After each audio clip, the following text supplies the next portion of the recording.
Hast du schon mal in einem Spukhaus gelebt? Hast du schon mal nicht gut geschlafen und dich gefragt, woran könnte es liegen? Hast du schon mal komische Träume gehabt oder sogar zum Beispiel immer wieder den gleichen Traum? Ich persönlich kenne das. Ich nehme dich heute mit auf eine Reise. Ich lade dich ein bisschen offen zu sein, weil du wirst Dinge hören, das garantiere ich dir, die du noch nie gehört hast und auch die ich noch nie gehört habe. Ich habe sonst mit Geistern nicht so viel am Hut, aber wir werden heute einiges erfahren. Wir sind live aus Wien und mit mir ist der Stefan Meyer. Guten Guten Morgen. Morgen, Guten lieber Morgen. Stefan. Ja. Ja, du hast mit Geistern was am Hut, ne? Ja, auch. Also, es ist nicht meine Hauptbeschäftigung, möchte ich gleich sagen, ja. Geister tauchen einfach auf bei mir, ja. Mhm, mhm, Was wir hier machen wollen heute, ist ja eine energetische Raumreinigung. mhm, Wir sind in einem typischen Wiener Altbau. Und natürlich Altbau heißt dann auch, dieses Haus hat Geschichte. mhm, Das bringt Geschichten mit sich und das bringt halt auch ganz viel mit, wo einfach Leute oder Energien hängen geblieben sind. mhm, Und das ist eigentlich das, was wir mit Geistern hauptsächlich zu tun haben. Dass Menschen, die vielleicht gestorben sind, das nicht mitbekommen haben, dass sie gestorben sind, mhm, oder dass sie einfach in ihrer Zeit hängen geblieben sind. mhm, Und ja, da können wir jetzt schauen dann, wenn uns hier was begegnen sollte, mhm, wo es hängen geblieben ist, ob sie wegen dem Haus da sind, wegen der Wohnung da sind, in der wir uns befinden, oder ob sie wegen der Person, mit der wir heute arbeiten werden, da sind. Also wir dürfen sie nicht zeigen, aber wir dürfen sagen, dass wir jemanden hier haben, die Eigentümerin der Wohnung. Und ja, die wird uns natürlich heute, die wird mir hoffentlich heute ein bisschen weiterhelfen, dass wir hier schauen, was wir ihr beitragen können. Die Katze dürfen wir hoffentlich zeigen, Ja. weil die ist gern im Bild. Can you show the cat for a moment, Harry? Also die ist überhaupt nicht schüchtern, genau.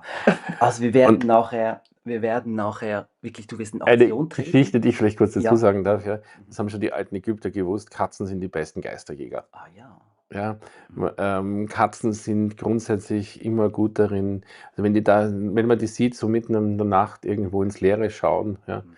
ist es meistens, dass irgendein Geist oder Ähnliches unterwegs ist Mhm. und die sehen den und Katzen jagen ganz viele Geister und entfernen sie aus den Haushalten. Mhm. Mhm. Während Hunde eher für Krankheiten sind, Krankheiten rausziehen aus den Menschen, machen die Katzen das mit den Geistern und Mhm. Wesenheiten. Also, wir werden nachher live hier zeigen, wie Stefan Meyer vorgeht, wenn er so gerufen wird in ein Objekt. Danke übrigens, dass wir hier sein dürfen. Sehr Also, gerne. ich schätze das sehr. Aber zuerst ganz kurz, ich meine, du bist ja jetzt nicht so du bist kein katholischer Priester, da kennt man so einen Exorzismus. Du 13 Jahre katholische Privatschule hat Oh, gereicht, es hat ja. gereicht, hat Ah, gereicht, hat gereicht. Also du hast mir mal erzählt, du hast sogar ein Diplom als Immobilienbewerter. Du kommst auch aus der genau. Baubranche, aus einer großen Baufamilie. Du hast Ja, schon fast alles gemacht. Wie bist du denn irgendwie vom Bauen, vom Verkaufen, vom Immobilienmakler überhaupt zu diesem Thema also gekommen? Makler möchte ich gleich sagen, war ich nie. Was Ja. warst du nie? Das ist was, was ich immer verweigert habe. Ja. Ich Mhm. war Hausverwalter, ich war Bauträger, aber den Makler habe ich immer ausgelassen, weil das Verkaufen selber war jetzt nie so meine freudigste Mhm. Geschichte, die ich so wahnsinnig gern gemacht hätte. Mhm. Aber was ich schon gemacht habe, ist bei den eigenen Projekten, die ich hatte als Bauträger, wie gesagt, da errichtest und verkaufst du ja Wohnungen, die habe ich natürlich hergezeigt und, Mhm. und verkauft und habe dabei einfach ganz viele Leute auch kennengelernt und ihre Anforderungen und habe alles erlebt. Und ich hatte Wohnungen, die waren einfach wirklich und wahrhaftig so unverkäuflich, weil bei der Errichtung schon so viel das war mit meiner Familie gemeinsam errichtet, Mhm. da ist so viel schiefgegangen zwischen mir und der Familie, Mhm. dass diese Wohnungen das im wahrsten Sinne des Wortes widergespiegelt haben. Mhm. Diese Also das heißt, Energie, die diese schlechte geblockte Energie Energie, ja, blieb drin. war richtig drin auf dem Mhm. ganzen Projekt. Mhm. Da war auch schon vorher an der Stelle, wo wir dieses Projekt errichtet haben, war im Nachhinein frage ich mich, was haben wir da eigentlich gemacht? 30 Meter neben einer Autobahn, Mhm. ja, in einer Gegend, die erst 5 Jahre später aufgeblüht ist, weil dort ein Krankenhaus eröffnet wurde. Mhm. Schönes Ähm, Aufblühen. ja, aber dort haben sie gebraucht hunderte Wohnungen natürlich für die Ärzte und Und du Krankenschwestern. bist sitzen geblieben. Wie viele Wohnungen konntest du nicht verkaufen? Mittlerweile sind alle weg, ja. Aber Also damals, sind wie aber viel? damals waren von 20 Wohnungen, glaube ich, 12 unverkäuflich, Krass. ja, für eine lange, lange Zeit. Mhm. Und ja, das hat dann irgendwann habe ich erkannt, ich war damals in psychologischer Beratung und diese Frau, mit der ich gearbeitet habe, die war sehr energetisch tätig. Mhm. Ich war überhaupt nicht energetisch. Ich habe von Energetik null Ahnung gehabt, gar nichts, ja. Aber ich habe gemerkt, ich muss mich da was öffnen und habe irgendwann das Gefühl gehabt, ich muss sie jetzt fragen, ob sie jemanden kennt, der Raumreinigung macht, Ja. energetische. Ja. Und sie hat meine Freundin empfohlen, die hat Reiki gemacht. Mhm. Und bei dem Reiki, ich wollte jetzt erst zu mir ins Privathaus holen. Mhm. Dann hat sie gesagt, naja, bei dir wird aber gerade umgebaut, fangen wir mit dem großen Wohnhaus an. Mhm. Und dann kommt die daher und so eine Dame Mitte 50, schöne gelockte Haare, ja. Und ich denke mal, was macht diese Frau da? Weil die schmeißt sich am Boden, auf einmal im Erdgeschoss, wir stehen in einem Durchgangsraum, wirft die sich am Boden, hebt die Hände und Füße in die Höhe und fängt an, irgendwie herumzuwackeln. Und ich denke mir, was macht die da jetzt gerade? Ja? Mhm. Dann erklärt sie mir, ja, da ist irgendwie beim Bau ist offensichtlich irgendein Bauarbeiter sich gefürchtet, das sind ja alles heute so Fertigteile. Das heißt, da werden fertige Betonteile angeliefert auf die Baustelle und vor Ort dann nur noch aufgegossen mit Beton. Und da muss irgendwas fast umgekippt sein. Und das hat sie halt wahrgenommen. Ich habe gedacht, aha, spannend. Und bin aber mit ihr von einem Raum zum nächsten gegangen. Im nächsten erklärt es mir wieder irgendwas. Und ich denke, was ist das? Ja? Bis wir irgendwann bei einer Wohnung stehen. In dieser Wohnung erklärt sie mir, sie sieht jetzt vor dem Eingang, der wirklich da ist, sieht sie eine Fliesenwand und die ist schmutzig und sie versucht irgendwie die Fliesen zu putzen. Und ich denke mir in diesem Moment, naja, vielleicht würde ein Ziff helfen. Ziff ist ein Putzmittel in Österreich, ja. Und Scheuermilch. Scheuermilch, ja, Mhm. vielleicht würde das helfen. Und in dem Moment sagt sie, hast du irgendwas gemacht? Da rinnt jetzt auf einmal der ganze Dreck runter und die Fliesen lösen sich auf, ja. Okay. Das war der Moment, wo ich mich eingeschalten habe, ohne es zu wissen, dass ich mich einschalten würde, ja. Und ab dem Moment habe ich an dem Tag alles mitgesehen, was sie gesehen hat. Und das war sehr beeindruckend, weil wir hatten so Geschichten, wir sind in eine Wohnung gegangen, hatten auf einmal ein energetisches Loch im Boden, wo offensichtlich irgendwann einmal Pestgrube war vor 500 Jahren. Und wir haben diese Pestgrube wahrgenommen. Und dann sind wir in die nächste Wohnung und das war das Beeindruckendste für mich, weil dort habe ich dann gesagt, du, irgendwas, wir stehen im Badezimmer und ich sage zu ihr, du, irgendwas ist da wie dieses Kinderspiel vom schwarzen Mann. Wer ist der schwarze Mann?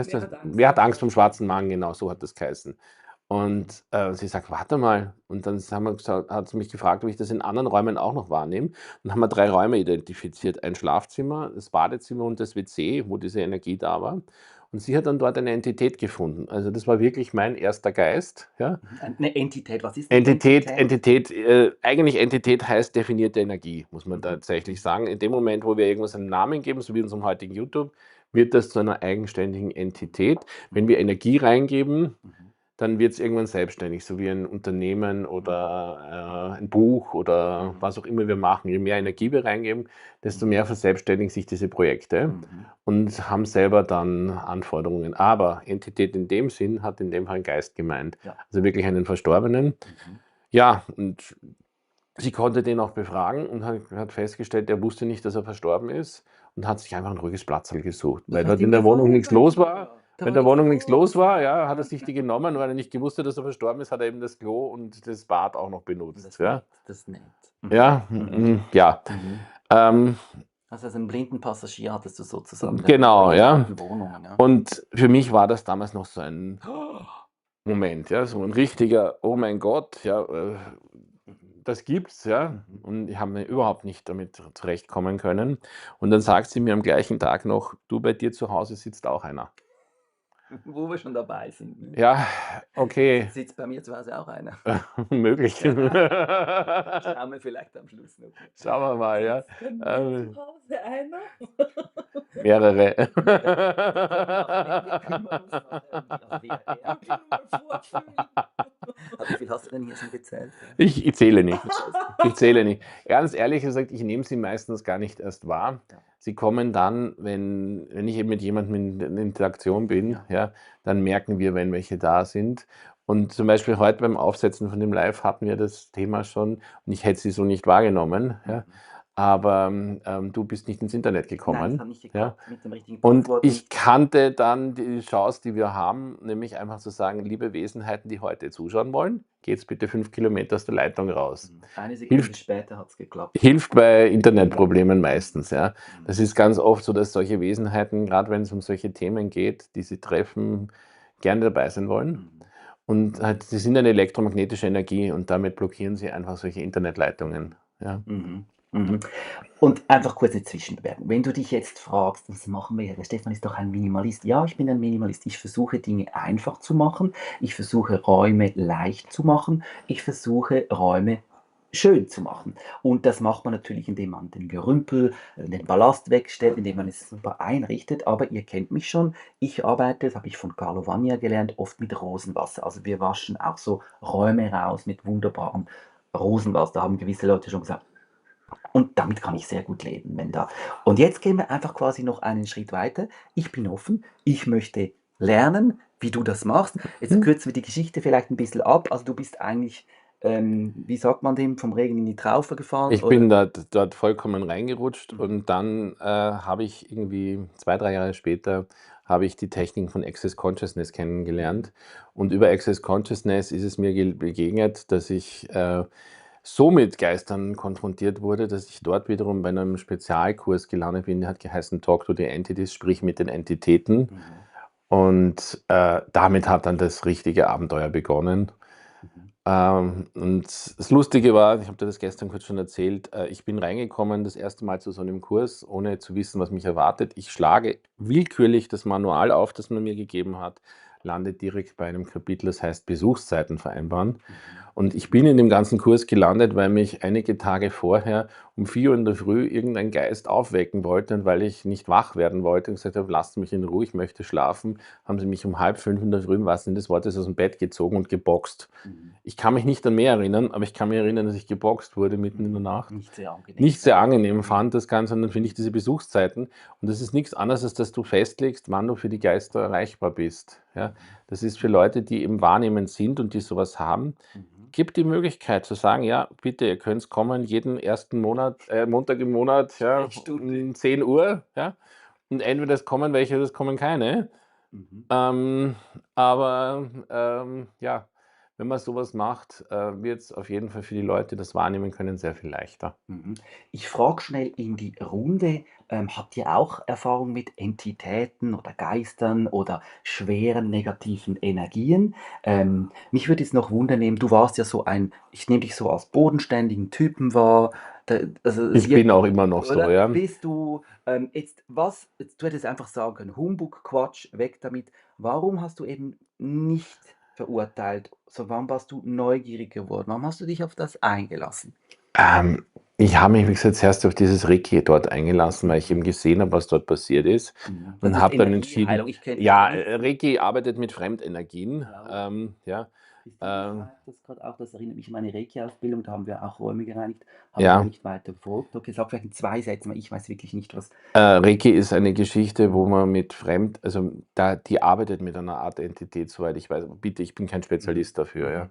Ja. Die nutzen Fremdenergien, um eben mit Symbolen und allem Möglichen durch die Räume zu gehen und räumen eben auch energetisch Räume auf. Ja. Der Unterschied zu uns ist, würde ich sagen, dass das, was ich jetzt mache, wirklich mehr von den Personen, die da sind, selber ausgeht. Ja. Bei dem Ganzen, was ich mache, geht es immer um eine Sache und die heißt, sei du selbst, be you, being you. Ja. Und das heißt, die Entitäten sind jetzt nicht das große Drama, sondern es geht in Wirklichkeit hier darum, dass wir den Raum, in dem wir sind, so herrichten, dass die Person da drin aufblüht. Ja. Okay, also das hat sehr auch mit der Person zu tun, die da ist, manchmal oder oft. In dem Fall ja. In dem Fall. Wenn ich jetzt hätte also es gibt natürlich so die Möglichkeit, man kann so eine Reinigung anwenden für Häuser, die zum Beispiel völlig unverkäuflich sind. Ja. Wenn ich sowas habe, so ein Ding, wo wirklich jetzt schon die letzten Jahre jeder davonläuft und es ist unvermietbar, unverkäuflich oder ich weiß, dass irgendwas Schlimmes drin passiert, könnte man das machen, was dort eben diesen Raum im Speziellen aufhält. Heute, wie gesagt, ist das nicht der Fokus, sondern heute geht es hier darum, in dieser Wohnung wurde bisher gewohnt mit Familie und jetzt ist die Familie ausgezogen, die Kinder sind groß und jetzt wird der berufliche Schwerpunkt in die frei werdenden Räume mit reingezogen. Genau. Und deshalb werden Räume umgenutzt. Genau. Und das hat natürlich ganz einen anderen Schwerpunkt und Fokus, was wir da machen wollen. weil es nicht wirklich um Geister geht in dem Sinne, sondern es geht darum, was ist hier passiert, was noch hier drin feststeckt. Und das kann sich halt äußern drin, dass ich gebe jetzt ein Beispiel, das nicht hier aus dieser Wohnung ist, sondern aus einem Ding, was ich die Woche erlebt habe. Ich war die Woche in einem Bürohaus, das eigentlich ursprünglich als Einfamilienhaus geplant war.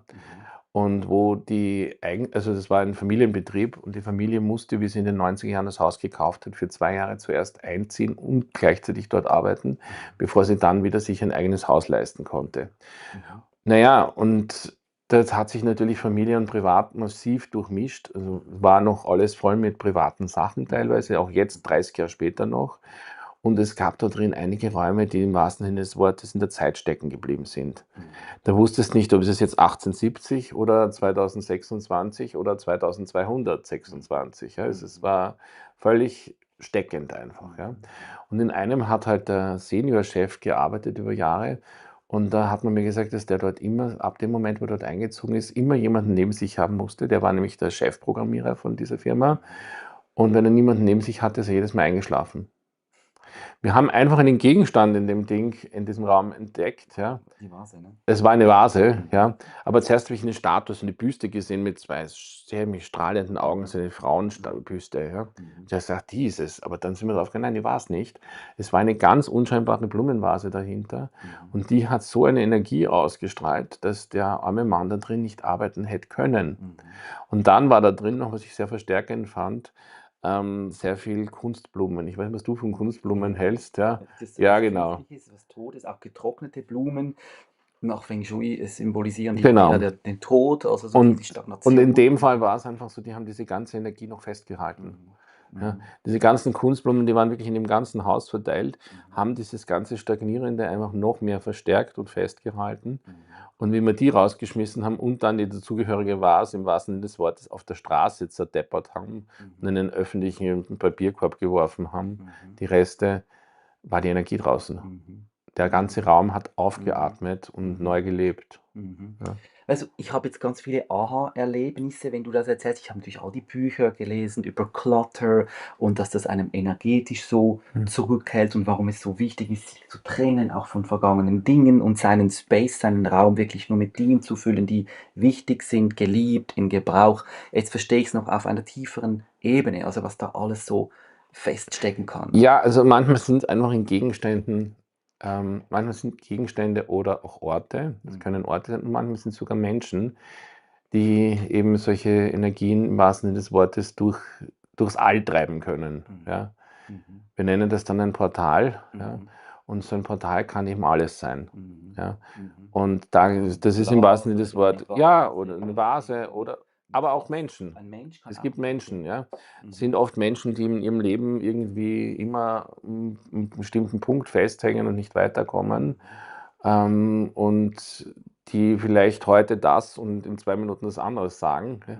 So diese sehr Unentschiedenen sind das sehr oft. Ja. Aber nicht nur, ja. Weil da halt ganz viele dann mitreden.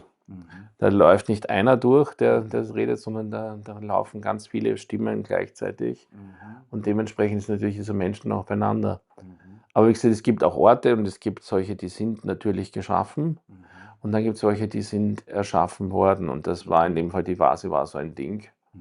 Wer immer das dorthin gebracht hat, ja, das muss nicht bewusst sein, dass das jemand da reinbringt. Ja. Also ich möchte dazu sagen, bitte, das ist jetzt nicht, ich gehe jetzt daher und gebe dir eine böse Vase. Ja.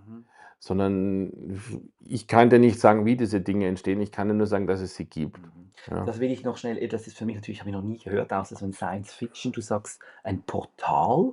Was ist das genau? Ja, das ist im wahrsten Sinne des Wortes, so wie in der Science Fiction, eine Möglichkeit für Wesenheiten aller Art durch die Zeit und durch den Raum zu wandern. Und wenn ich jetzt so ein Portal, ob es jetzt eine Vase oder sonst was ist, bei mir zu Hause habe, dann lade ich die sozusagen ein. Dann werde ich dort wahrscheinlich irgendwie eine Unruhe in dem Raum haben, wenn mir sowas begegnet, und werde mich vielleicht dort nicht wohlfühlen. Ja? Die meisten Leute, die sowas haben, wollen diesen Raum dann nicht. Ich möchte da noch ein Beispiel geben von einem, da wo ich nicht zum Aufräumen dort war, sondern wo ich es erlebt habe, weil dort habe ich einen Kurs gegeben und das war in Nürnberg. Und ich habe diesen Kurs, der Kurs war wochenlang beworben. Es gab irrsinnig viele Interessenten, es hat sich keiner angemeldet. Okay. Ich habe aber dann entschieden, die Energie ist da, ich soll dorthin fahren Mhm. und hatte halt einen Host, also jemanden, der mir vor Ort das Ganze geregelt hat. Wir kommen in den Raum rein, wo das stattgefunden hat. Das war an ein Yogazentrum angehängt. Dieses Yogazentrum wollte aber diesen einen Raum zurückgeben. Das hat aber irgendwie nicht so ganz funktioniert, weil irgendwie der Ausgang von außen nicht da war, so wie geplant oder was auch immer. Die konnten das nicht einmal zurückstellen, den Raum. Ja. Da drin war nichts außer einem Teppich an der Wand. Okay. Wir kommen dort rein und wir haben gedacht, wir sind erschlagen. Der Raum war nicht nur voll, sondern es ging bis zur nächsten Straßenseite. Mhm. In Nürnberg sind uns in dem Fall Tausende und Abertausende ermordete Juden begegnet. Ja. Mhm. Zuerst einmal, die über diesen komischen Teppich, der dort gehangen ist an der Wand, der war dieses Portal. Wir durften es auch nicht zumachen. Wir durften es nur für die Tage, die wir da drinnen waren, schließen. Dorthin gekommen sind. Die haben wir natürlich weiter schicken können. Also wir konnten alle Wesenheiten rausklären und dann dort arbeiten. Aber mir war dann klar, warum sich keiner anmelden konnte. Logisch. Der Weil Raum war wenn schon du, voll, der ne? Raum war mega voll, der war mega überfüllt, ja. Und ja, wer schon mal Access irgendwie gemacht hat, im Sinn, dass er einen Kurs auch selber gegeben hat, hat das manchmal auch erlebt, das weiß ich von vielen Leuten, dass dann sich der Kurs so voll angespürt hat und es waren keine Anmeldungen da, ja, weil viele Leute, ohne es zu wissen, Mhm. viele Entitäten einladen und die Entitäten nicht wissen, dass sie keinen Platz wegnehmen müssen, keinen physischen. Mhm. Und man denen dann wirklich sagen muss, ihr könnt schon kommen, aber bringt wen mit, der einen Körper hat, weil ich will A, auch Geld dafür Mhm. und B, Mhm. ich möchte jemanden auf der Liege da haben oder auf dem Sessel da sitzen haben. Ja. Ja. Die wissen es oft nicht. Ja. Ja. Die meisten Entitäten, die da so uns begegnen, wissen einfach nicht, dass sie verstorben sind. Leute sterben oft heute sehr unbewusst, liegt auch natürlich an Medikamenten etc. Mhm. Wenn ich Medikamente bekomme, die mir die Wahrnehmung nehmen, Mhm. dann habe ich sie natürlich auch nicht, wenn ich sterbe unbedingt. Ja. Mhm. Oder wenn ich unter Alkohol oder Drogen sterbe, dann sowieso auch das Mhm. kann dann dazu führen, dass ich es nicht wahrnehme Mhm. und kann auch dazu führen, dass andere sich dazu angeleitet fühlen, erst recht mehr zu trinken oder mehr zu nehmen, weil diese Verstorbenen sich dann oft an ähnlich wirkende Körper dran setzen. Oh. Ja, so ein Alkoholiker hat oft sehr viele verstorbene Alkoholiker um sich, weil sich der Körper so anspürt, wie es die Verstorbenen gekannt haben. Und dann kommen halt schon mal die Stimmen, die dann sagen, ja, trink noch ein Glas, mach das noch einmal. Und im Übrigen ein guter Spruch, den ich bekommen habe, ist mal, wenn du im Kopf irgendwo ein Du hörst, mach das, tu das, Ja. ist es immer wer anderer. Das Kätzchen springt da über den Katze Computer. spielt mit sich selbst, genau. Spannend. Also jetzt sind wir schon sehr tief eingetaucht. Ich hoffe, ihr könnt noch folgen. Frage nochmal in die Runde, habt ihr Erfahrung mit so Räumen, mit so Energien oder sogar mit Verstorbenen? Also ich habe auch eine ganz kleine Geschichte. Ich glaube, es hat jeder von uns so eine Geschichte. Wenn wir offen sind, ich habe mal in Nizza ein wunderschönes Bett gekauft, ein altes 1800 im Brockenhaus. Ich war so stolz, das war natürlich viel zu klein. Ich habe einen Schreiner kommen lassen, das Bett größer machen, dass die Matratze reinpasst. Ich war so stolz und ich habe damals noch mit meinem kleinen Sohn da geschlafen in diesem Bett und wir haben jede Nacht Albträume gehabt. Wir haben eine Frau gesehen mit grünen Augen, die hat so auf uns runtergeschaut und wir konnten nicht schlafen. Mhm. Und dann hat mein Sohn seinen Traum erzählt. Ich habe meines, war der identische Traum. Mhm. Und dann haben wir das Bett wieder auseinandergenommen, entsorgt und dann war es wieder weg. Also das war Das so, Bett hatte wen, ja. Das da, nehme ich schon wahr, wenn du das sagst. ja, Ja. Da war wer drauf. da Ja. war wer drauf und da kannte ich dich noch nicht, sonst hätte ich mal angerufen, da kannte ich das Rosenwasser noch nicht. Also wusste ich nicht, was tun. Ja. Jetzt vielleicht in den praktischen Teil, kann man denn immer was tun oder ist man manchmal diesen Energien ausgeliefert? Ausgeliefert ist man meiner Meinung nach nie. Ja. Was man immer machen kann, ist eine Frage stellen. Mhm. Und zwar entweder mir selber oder ich stelle sie direkt auch an diese Wesenheiten. Ja. Ich kann, das schönste Beispiel sind witzigerweise so schottische oder englische Schlosshotels. Ja. Mhm. Da heißt es immer, die sind haunted, die sind verhext. Ja. Und da kann das wirklich passieren. Also mir haben Leute erzählt, die eben irgendwo in Schottland in die Toiletten gegangen sind, im Hotel, also in den öffentlichen Bereichen, nicht im Zimmer. und wo dann wirklich noch die Geister drin sind. Und das sind frühere Eigentümer von diesen Hotels, die einfach nur dafür sorgen wollen, dass die Gastlichkeit aufrechterhalten bleibt und dass das wirklich so ist, dass das Klo ordentlich geputzt ist zum Beispiel. Ja? Also ist das sogar fast positiv. Kann auch was Positives sein. Ja? Es ist Mhm. im Sinn von, Leute bleiben halt hängen in einer Aktivität. Ja? Das ist, ob das für die jetzt unbedingt so beitragen ist, weiß ich nicht. Ja? Mhm. Aber ich habe schon gehört von einer Frau, also von einem Geist, wo eine Frau war, die immer für ihre Familie gekocht hat. Der musste man wirklich sagen, weißt du, dass deine Familie gar nicht mehr da ist? Dann hat sie puff sich aufgelöst und war weg. Mhm. Aber die ist so in dieser Aktivität, dass ich muss immer für meine Familie kochen, hängen geblieben, Mhm. dass die einfach nicht gemerkt hat, dass sie nicht mehr da ist, dass die Familie nicht mehr da ist, dass die alle nicht mehr gibt. Ja. Mhm. Also du kannst im wahrsten Sinne des Wortes den Geistern auch manchmal eine Frage stellen. Ja. Du hast vorhin noch was Spannendes gesagt, das durfte ich auch erleben, dass die Art und Weise, wie wir gehen, wie wir sterben, wie bewusst wir sind, eigentlich viel dazu beiträgt. Ich durfte dabei sein, das habe ich schon mehrfach erzählt hier, wie meine Mutter gegangen ist und ich durfte das wirklich erleben.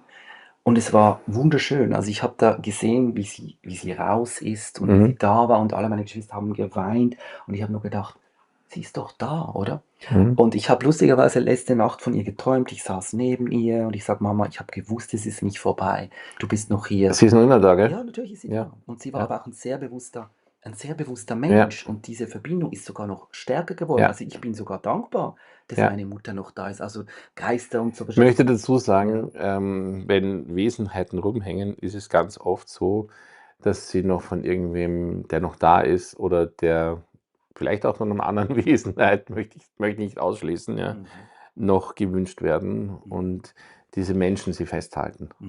Das gibt es auch. Ne? Die Frage ist, sind deine Geschwister und du überhaupt schon bereit, die Mutter loszulassen? Was heißt loslassen? Das ist die große. Im Sinn von weitergehen lassen, oder haltet ihr sie noch für irgendwas fest? Also gibt es noch irgendwas, wo sie sozusagen noch einen Wert für dich hat, der so groß ist, dass du sie noch hier behalten möchtest?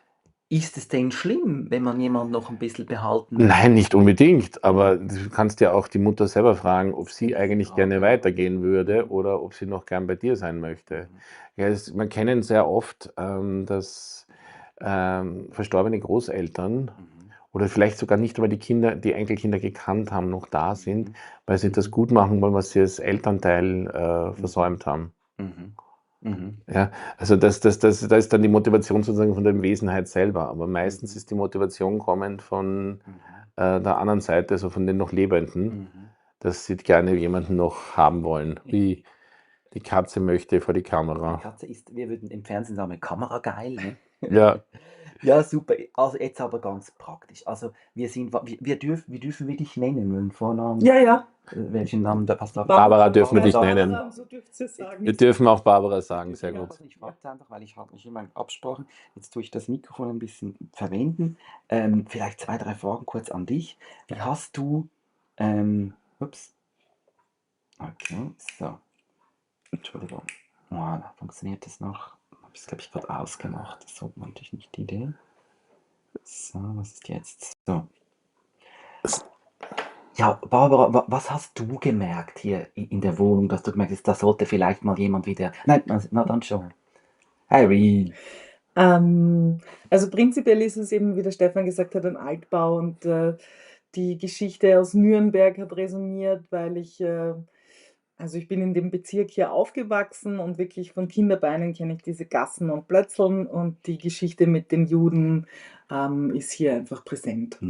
Und ich spüre und nehme wahr diesen Zweiten Weltkrieg in der Wohnung, immer noch in dem Raum, den wir sitzen, ist ein Parkettboden, der hat Löcher, die von einer Explosion herkommen müssen. So, also prinzipiell ist das nach wie vor wahrnehmbar, sage ich jetzt mal. Auf unangenehme Weise? Also schau, die Shoah ist halt an und für sich kein sehr angenehmes Ereignis, finde ich. Aber auf der anderen Seite will ich es jetzt auch nicht super bewerten. Es ist halt passiert hier. Es ist einfach da. Es ist da. Und es ist wahrnehmbar für mich auf jeden Fall. Ich würde sagen, auch weil ich es genetisch wirklich in meiner Geschichte drin habe. Und die Räume haben Energie von Haus aus und von ganz alleine. Die war da, bevor ich hier war. Und eben, es ist viel Veränderung in der Wohnung vorgesehen. Und der Stefan und ich, wir kennen uns schon ein paar Jahre, würde ich Mhm. sagen. Ja. Wir haben mehrere Projekte miteinander gemacht. Wir tauschen aus. Wir arbeiten energetisch miteinander. Und nachdem ich auch stehende Energien oder schwere Energien wahrnehme hier, habe ich gedacht, Mhm. ach komm, Mhm. lass es uns einfach probieren. Ja. Wie lange lebst du hier schon? Also meine älteste Tochter ist 26 und wir sind eingezogen, da war sie 9. Mhm. Also Le fast 20. Also. Leider kann ich das nicht 15 ausrechnen. Jahre, oder? Oder nein, Blödsinn, 17 müssen das sein. Wenn 26 weniger 9 sind 17. Ja, Ja, das wird so wird schon sein stimmen. wahrscheinlich.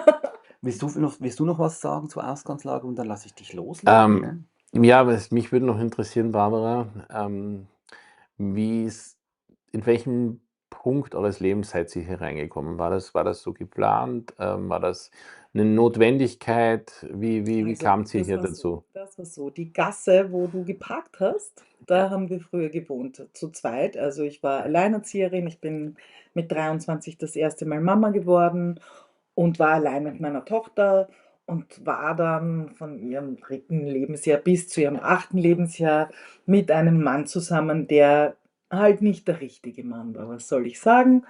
Und die Wohnung, in der wir waren, nämlich hier ums Eck, wirklich ums Eck, war klein und vor allen Dingen war daneben ein Tagesbordell, Puff, keine Ahnung. Und ich habe sie gehört. Oh. Und es ist so anstrengend gewesen. Jeden Tag gebückte Männer mit Scheuklappen durchs Stiegenhaus huschen, von morgens bis abends und dazu das Gestöhne. Und ich wollte raus und habe lang und lang gesucht. Und dann nach, weiß ich nicht, 3, 4 Jahren Suchen das hier gefunden. Und da waren die Räume eben so, dass ich dachte, ah ja, da will ich sein. Also ich habe hier Grün vor den Fenstern, das ist wichtig für mich gewesen, dass so was Lebendiges, einfach Gewachsenes vor den Fenstern ist. Maybe we can quickly show the view here with the greens, with the leaves. Kannst du weiter erzählen? Ja, Das ist so. genau. Mhm. Und ich mochte die Energie im Haus eben. Also ich bin noch in einem Altbau groß geworden und hohe Wände und eben alte Fenster und so. Das mochte ich. Ich mochte diese Energie. Mein Vater war schon verstorben zu dieser Zeit. So Mhm. gab es ein gewisses Kapital, das mir zur Verfügung gestanden ist. Mhm. Und es waren 2 Wohnungen, die ich habe zusammenlegen lassen. Ah, cool. Ja. Mhm. So, die Küche war in beiden Wohnungen Küche und Badezimmer, wenn man so will, zusammen. Also Küche und daneben eine Dusche, wie das in Wien ganz oft so war früher.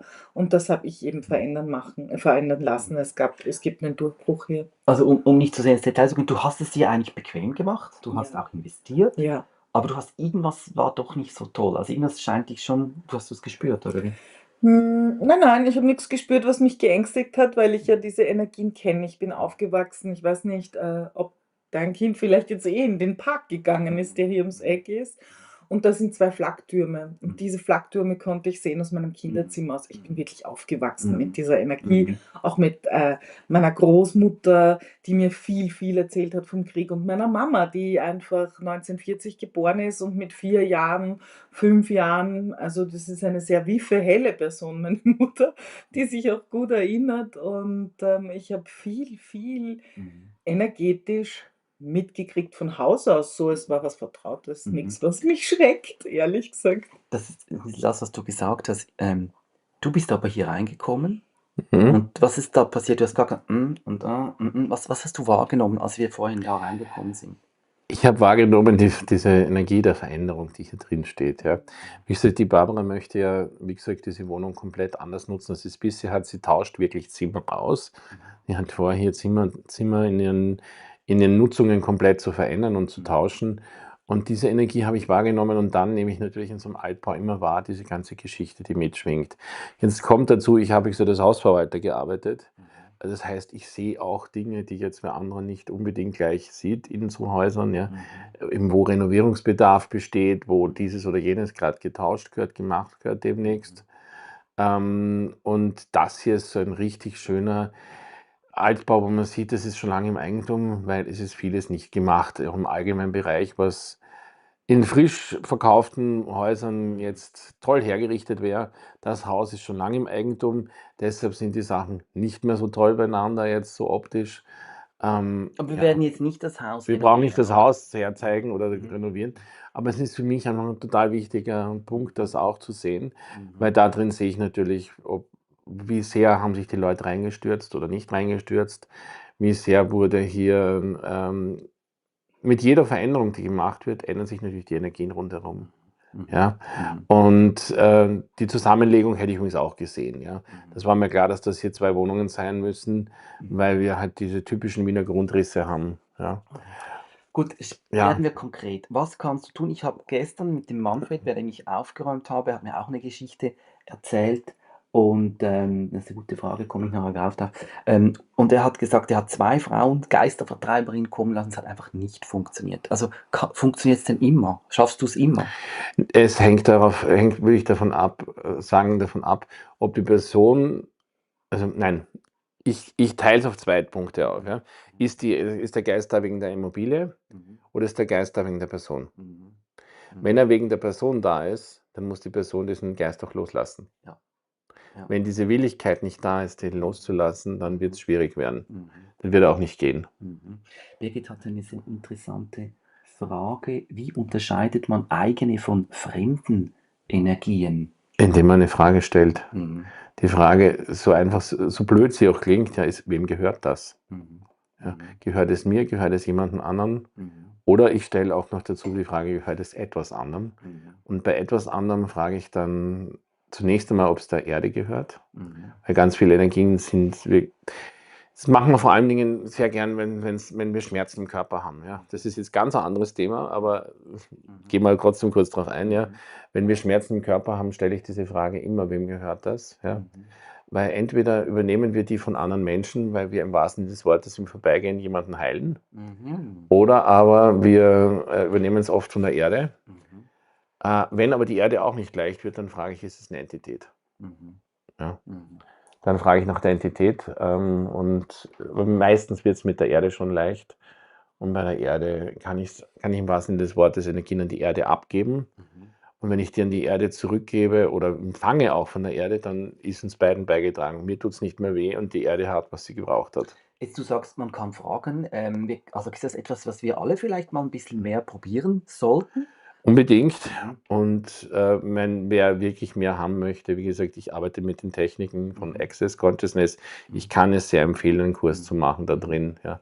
Da lernst du relativ schnell relativ viel zu dem Thema. Man muss nicht irgendwie medial begabt sein. Überhaupt nicht. Überhaupt nicht, ja. Okay. Das ist eine Frage der Wahrnehmung. Nach einigen Tagen mit dem ganzen Thema hat man ein ziemliches Bewusstsein schon dazu, was möglich ist und was nicht. Oder was nicht, vielleicht weniger, eher was möglich ist, ja.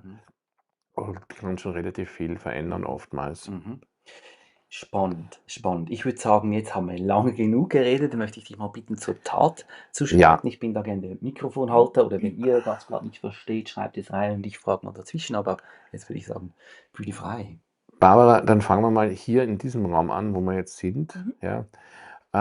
Das hier ist jetzt dein Wohnzimmer im Moment. Ja. Soll es auch bleiben, wenn ich es richtig verstanden habe. Ja. Gibt es hier drin irgendwas, wo du jetzt wirklich sagst, das fällt dir gerade auf, was verändert werden sollte? Ihr wohnt zu zweit jetzt drin, gell? Wir wohnen zu zweit momentan. Also, okay, 2 Menschen, 2 Katzen. Wir wohnen zu viert. Okay, ja. Aber ja, Menschen sind wir nur mehr 2. Wir sind von 5 auf 2 geschrumpft. Und im Wohnzimmer ist meines Erachtens der wenigste Veränderungsbedarf. Da fühle ich mich gerade sehr wohl. Da hat gerade eine Veränderung stattgefunden.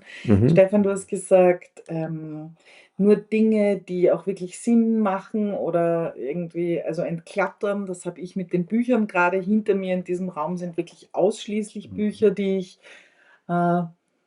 erlesen habe, mit denen ich eine Verbindung habe, die Geschichten für mich haben, also da ist jetzt wirklich kein einziges Buch dabei, das als Staubhalter fungiert. Mhm.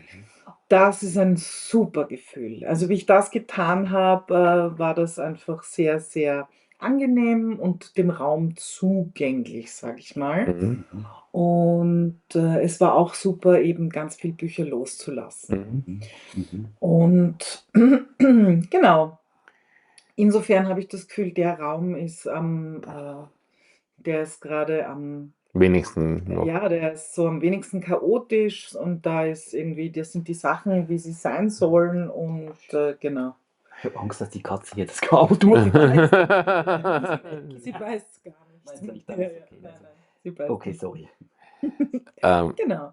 Also Wohnzimmer, würde ich sagen, ist eigentlich unser Safe Space gerade. Das ist Okay. so das, wo, wenn alles chaotisch ist und sich ganz viel verändert, ist das der Raum, wo ich das Gefühl habe, das kann so bleiben. Hier ist Basis. Okay, meine Frage. Wobei ein Ja. neues Sofa wird früher oder später auch kommen. Ja. Und dieses Polstermöbel Ja. hat einfach mehr als 20 Jahre am Buckel, die habe ich schon gebraucht, besorgt, weiß nicht. So, wirklich, wirklich altes Sofa. Und ja, das ist das Einzige, wo ich mir vorstellen kann, auch hier wird was erneuert. Du bist Künstlerin und sammelst natürlich auch Kunst. Du hast eine Galerie gehabt. Meine Frage an dich, wir haben hier drin relativ viel Kunst in dem Raum. Mhm. Bist du dir der Energien davon bewusst überall? Ja, Passt das für ja, dich so? ja, auf jeden Ich Fall. frage das deshalb, weil ich da hinten jetzt natürlich auch den mit den Hörndeln zum Beispiel Ja, sehe. der mit den Hörndeln muss bleiben. Das ist Absolut in also Ordnung, absolut in Ordnung. Ich frage nur gezielt danach, ja, Ja, ja. weil wir ja beide wissen, ich weiß, dass du das auch Ja. kennst, ja, was das für Energien mitbringen kann. Aber umgekehrt, wenn du ihn haben möchtest und wenn er für dich passt, ist er wunderbar. Aber fragen wollte ich trotzdem Ja, ja. nach. Nein, es ist mir klar, dass du nach dem fragst und ich mag das ganz gern, wenn die Leute nach dem fragen. Das ist tatsächlich eine Entität, die ich nicht unbedingt loslassen möchte, aus ganz Völlig okay. egozentrischen Gründen. Diese Restenergie, wenn der Körper von dem Menschen nicht mehr da ist und das war, wie wir seine Wohnung geräumt haben, habe ich dieses Blatt in einem Block gefunden. Das ist ein Den möchtest du ja, aufheben. ja, der ist wichtig. Also es gibt ein einziges Bild, wo ich das Gefühl habe, das kann getauscht werden. Magst du sagen, Können wir welches? die Katze wegnehmen, weil ist jetzt Was? Harry, du kommst sonst immer wieder ins Bild. Ich glaube, er ist ein bisschen gestresst. Ist schon weg, schau. Super, super. Aber ich möchte da wirklich Naja, das alles nicht gut, sagen, alles das gut. will ich auch wirklich nicht. Ja, ja. Genau, schnell eine Zwischenfrage. Ja. Ganz banal, aber das fragen die Leute oft. Barbara, was hast du mit den losgelassenen Büchern gemacht? Also, das ist sehr, Ja. also für Leute, die Ah, so ja, verrückt ja. sind, Ja. ist das Also zurück in den Arnbergpark, der Park hier mit den 2 Flacktürmen, der hier ums Eck ist. Da gibt es eine Bücherzelle, so eine alte Telefonzelle, die ein Bücherregal drinnen hat und du kannst dort Bücher hinbringen und Bücher nehmen. Und mein Freund und ich, also mein Mann und ich, haben taschenweise und säckeweise da diese Bücher hingetragen und haben uns dann aufs Parkbankerl unter der Linde in den Schatten gesetzt und zugeschaut, wie die Leute unsere Bücher wieder rausgetragen haben, was ein total schönes Gefühl war. Ja. Ein richtig schönes Gefühl. Also du siehst Leute in diese Telefonzelle gehen und dann wie einen Schatz und voller Freude da mit deinem alten Buch rausgehen. Das macht sehr Sinn und Spaß und das ist eine gute Sache gewesen. Ja. so schön. Super. So schön. Sorry, wieder bei dir. Ja, wunderbar. Du hast mein ein Bild, wäre auch eventuell, was wäre das für eins? Das Schwarz-Weiße da in der Ecke. Ah ja. Das muss nicht unbedingt bleiben und das hat jetzt nicht die tollerste Energie, die ich unbedingt im Raum haben möchte. Aber ansonsten sind die Warum Bilder hast du es sehr- dann noch? Was ist der Wert daran, dieses Bild noch da zu haben? Würde mich nur interessieren. Ja, kein Wert, es hat sich einfach noch nicht ergeben. Und ich Okay. habe das wirklich neulich ganz. Du hast jetzt gerade erst Ja, angefangen hier drin. genau. Okay, passt. Dann lass uns vielleicht lieber wirklich irgendwo anders in der Wohnung schauen, weil Ja. hier ist echt gerade nicht wirklich viel zu Ja, tun. hier ist gemütlich, oder? Oder wollen wir zuerst noch mal kurz über die Wohnung selber reden als Ganzes, weil du ja auch gemeint hast, du nimmst wahr eben diese Vergangenheit, du nimmst wahr Kriegsschäden etc. Dann frage ich dich, okay, bist du gekommen, um dieses Haus auch ein bisschen davon zu befreien? Bist du dafür auch hergekommen? Wenn ja, würdest du es ist ein Teil davon. Ja. Würdest du den bitte anerkennen? Ja. Haben wir das Gespräch schon mal im Atelier auch gehabt? Ja, so ein wenig. Sie hat ein Atelier gehabt bisher, wo wir das gleiche Gespräch schon mal hatten. Aber es ist ganz wichtig, wenn Leute wo reinkommen und haben sowas, ja, das anzuerkennen, warum sie da sind. Weil wir können Dinge nur verändern, wenn wir anerkennen, dass wir sie haben, ja, und dass wir sie schon erlebt haben. Sonst schickt uns das Universum immer und immer wieder solche Situationen, in denen wir das immer und immer wieder praktizieren dürfen. Und hier, ja, wie sehr darfst du anerkennen, dass du gekommen bist, um dieses Haus und seine früheren Bewohner zu heilen? Mhm. Mhm. Ja. Okay, das sagt schon alles. Also, ich kann es nicht also wenn du mich so direkt fragst und anschaust, dann kann ich nicht nein sagen. Hast du hier noch ich frage es jetzt ganz offen, sind noch frühere Bewohner, die hier mal auftauchen? Nicht in dem Raum, sondern in der ganzen Wohnung. Gibt es noch welche, die hier und da mal vorbeischauen? Ja, ja. Also, es sind immer wieder Energien und Wesenheiten wahrzunehmen und ich finde schon auch, dass die Wohnungen, also eben die 2 Wohnungen unterschiedliche Energien haben Ja, tatsächlich. Mhm. ist mir auch aufgefallen beim Durchgehen. Wir gehen dann vielleicht nachher rüber in den anderen Teil. Es ist ja auch, ihr habt es ganz unterschiedlich beleuchtet, gell? Es ist hier sehr hell und die andere Wohnung, der andere Teil ist eigentlich viel dünkler. Mhm. Hat das von euch bewusst jetzt irgendwann einen Grund gehabt oder ist das einfach so passiert, unter Anführungszeichen? Passiert unter Anführungszeichen, wobei es, glaube ich, ganz pragmatisch so mit Norden, Süden, Osten, Westen auch zusammenhängt Mhm. und da drüben einfach viel weniger Licht reinkommt also von Haus aus in die Mhm. Wohnung. Und dafür, dass eigentlich kein direktes Licht in die Wohnung kommt, weder auf der Seite noch auf der anderen, finde ich es erstaunlich hell. Ja, das ist nur, wie gesagt, einfach anders Ja, drüben, ja, ja. ist es. Aber ich würde sagen, lass uns wirklich jetzt mal aufstehen und ein Stückchen durch die Wohnung gehen, weil Wenn du hinter der Kamera läufst, dann Ja. bist du nie drauf. Ne? Und ich trage hier den Computer. so. Und das war getestet, das funktioniert also auch. Wir haben einen Lasst uns vielleicht trotzdem zuerst noch, bevor wir noch in den drüberen Teil gehen, ganz kurz da nach hinten schauen. Das ist jetzt momentan ein bisschen dein Spielbereich, den du umrüsten willst, gell? Du willst hier dein Schlafzimmer reinmachen, hast du uns erzählt im Vorfeld. Genau. Weißt du was, ich gebe dir jetzt mal das Mikrofon und dann kannst du einfach schön. Mhm. So. Also das ist das ehemalige Kinderzimmer, schlicht und ergreifend. Mhm. Und ich glaube, ich habe diese Teenager-Energie noch nicht aus diesem Raum. Möchtest du die wirklich loswerden? Die Teenager-Energie im Raum? Ja. Ähm, Oder wie sehr möchtest du gerne selber Teenager noch sein? Jetzt weiß ich warum. Ich will sie ja sein, weil ich denke, Okay, ja. ja, ich weiß nicht, ob ich den Teenager rauskriegen werde, irgendwann aus mir oder aus dem Raum, weiß ich nicht, aber es soll eben unser Aber möchtest du ihn überhaupt Schlafzimmer werden. rauskriegen? Nein, Oder ich würdest du mag anerkennen, wie gern du das noch Ich mag bist? gern Teenager, ja. Genau, ja. Ja. Möchtest einfach mal anerkennen, wie gern du noch Teenager bist in einem Stück deines Wesens. Und alles, wo du jetzt glaubst, du musst hier ein ernsthaftes Schlafzimmer draus machen, Es wird kein Ernst. würdest du das bitte gleich einmal weiß ich. beenden, Bin ja? ich geboren. Zerstören und Ernst umkreieren. auf dem Danke. Schlafzimmer. Mhm. Ja. Das ganze Kreative soll jetzt in den anderen Teil der Wohnung, gell? Gut, Genau. gut. Genau. Hier herinnen, haben wir hier irgendwas, was dich hier noch stört, oder ist das einfach nur die Lebendigkeit, die dir hier gefällt? Also dieses Möbelstück muss weg, dringendst. Gut, das ist Ganz, aber ganz wirklich noch im schnell. Kinderzimmer, oder? Ja, exakt. Ja, da muss man sagen, dieses alte Bett ist eindeutig Kinderzimmer. Es ist vorbei und tot und es ist war mal ein Sofa, aber lässt sich nicht mehr zum Sofa so. Das muss einfach entsorgt werden. Man muss halt Und die anderen Stücke, großteils, nicht alle, aber viele sind ja eher historische Stücke, würde ich sagen, die du irgendwann einmal erworben hast, nehme ich an. Also der Ladenkasten ist aus einem Atelier Ja. mitgegangen. Diese Holzkiste kommt aus einem Theaterstück, wo ich assistiert habe. Die andere Truhe habe ich von einer Freundin geerbt. Und ja, so ist das. Hast du die nachbearbeitet selber? Also irgendwie hergerichtet oder Nein, nein, noch gar nichts? das ist alles. Sind noch die früheren Bewohner drauf? Ähm, Natürlich kommt sie schon. ja, Katze ist wieder da. ja, also vor allem diese 2 Truhen Mhm. sind wirklich stark.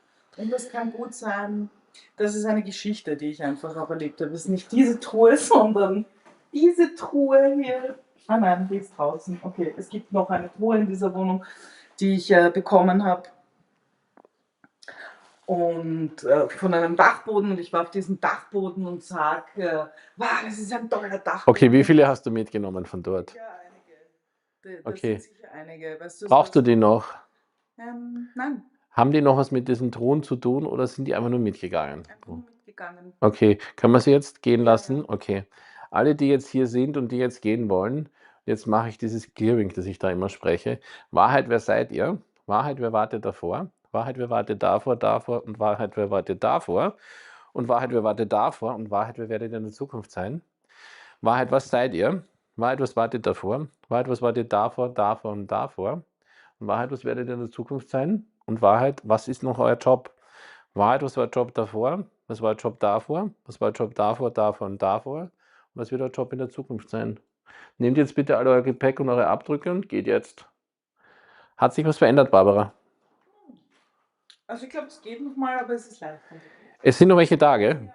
Ja, was wollen sie denn noch? Wollen sie noch mit dir reden? Wollen sie dir was geben? Wollen sie dir beitragen? Wollen sie von dir einen Beitrag? Oder wollen sie vielleicht sogar kooperieren? Was kriegst du? Kriege ich nichts. Hängen sie noch an dem Ding drauf? Wo nimmst du noch einen wahr? Das ist doch das Ding. Ich frage dich, wo du was wahrnimmst noch. Das Ding ist interessant. Das nimmst du aber, da nimmst du noch mit wahr? Kann sein. Kommt halt aus dem Caritas-Lager bei unserer mittleren Tochter. Wow. Die Mädels wollten es nicht, ich wollte es. Okay. Ich krieg da keine Entität drauf, aber ich krieg was anderes. Ich krieg eine Bewertung auf dieses Caritas-Lager. Aha, ja. Kann das sein, dass dieses Möbelstück einfach wieder als wertvoll empfunden werden möchte? Ja. Weil das hat diese Energie vom Caritas-Lager im Sinn von, mitgenommen im Sinn von, es ist wertlos. Ja? Und alles, was dem nicht erlaubt, dass es wieder seinen wahren Wert erkennt und annimmt, wollen wir das bitte zerstören und umklären. Mhm. Nimmst du jetzt noch Wesenheiten da wahr, die noch für dich da sind? Dann lass uns in den anderen Teil der Wohnung rübergehen.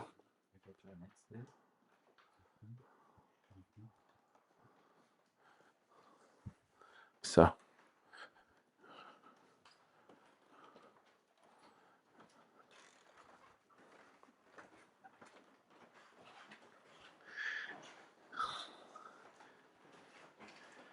Hier sieht man übrigens, nur das ist jetzt eher interessant aus architektonischer Sicht, da sieht man, dass das hier früher Gang war. Ja?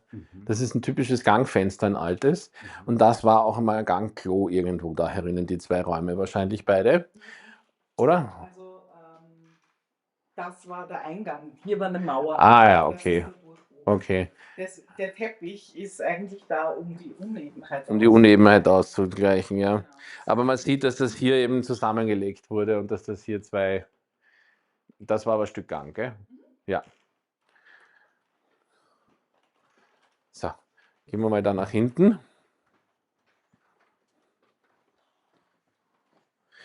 Ja, wir sind jetzt wirklich in einem Raum, der sich komplett anders anspürt, wie du selber erkannt hast. Ich komme schon, Moment, und komme zu dir. Also da habe ich das Gefühl, dann muss ich jetzt nicht unbedingt die Kamera so lange drauf haben, weil das nicht meine Sachen sind und nicht meine... Also Wann hast du den Mann in dein Leben bekommen? vor 12 Jahren. Vor 12 Jahren. Genauso lange ist er schon herinnen oder wie lange ist er herinnen? Ja, das war ganz schnell. Das kennengelernt und herinnen. Mhm. Und dieser Raum hier soll jetzt dein Atelier und dein Arbeitsraum werden Genau. und auch für energetisches Arbeiten, Genau. wird aber momentan noch von deinem Partner benutzt. Exakt. Und dahinter der Raum, das soll jetzt sein Raum werden, das ist jetzt noch, dürfen wir zeigen kurz, dass das noch, da ist die Katze, schau, die andere, die verschwindet schon. Also einfach nur, dass das ein sehr kleiner Raum ist, war das Schlafzimmer bisher. Und jetzt haben wir hier die Thematik, du hast gesagt, dass du eigentlich nicht weißt, wie du damit umgehen sollst, dass er hinter dir sein wird. Ja, ja, genau. Ja, Also das ist nicht ganz einfach zu lösen, ein bisschen knifflig hier. Wahrheit, ist natürlich das will ich. wirklich ein Raumthema oder ist das ein Thema eher zwischen euch zweien? Sowohl das auch, würde ich Mhm. sagen. Das bedingt sich. Alles, wo das jetzt hier eigentlich ein Beziehungsthema ein Stück weit ist, magst du das mal anerkennen? Ja. Mhm. Und wow, gibt es irgendwas, wo du glaubst, du musst seine Sachen verstecken? Energetisch. Vielleicht. Kann sein, ja. Spür mal rein. Ja, ja, das kann sein. Magst du das auch einmal zulassen, Hm. dass diese Energie kommt? Ja, es ist nicht meine Lieblingsenergie, aber. Ja, ich weiß, aber du versuchst ja auch hier nicht so viel zu zeigen, weil es nicht deins ist. Ja, Deshalb frage ich dich gerade danach, ob du das zulassen würdest, dass diese Energie auch da ist, ja. dass du Wahrheit versuchst, du die Beziehung zu verstecken Nein. Nein. in der Wohnung. Eine Beziehung zu verstecken in der Wohnung. Nein, hör mal, wir haben ein Riesenzimmer gekriegt. Sag mal ja. Ja. Und jetzt sagen wir, was war leichter, nein oder ja? Ja. Okay.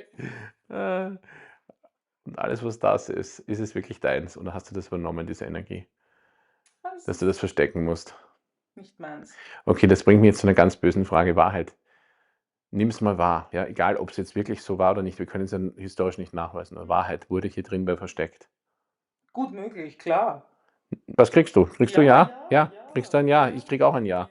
Deshalb alles, wo sich hier noch irgendjemand oder irgendetwas verstecken muss in diesen Räumlichkeiten, alles, wo du dich mit deinem Atelier auch hier verstecken würdest, wenn du jetzt hier reingehst, so, ohne das aufzuräumen, wollen wir das einmal bitte zerstören und umkreieren.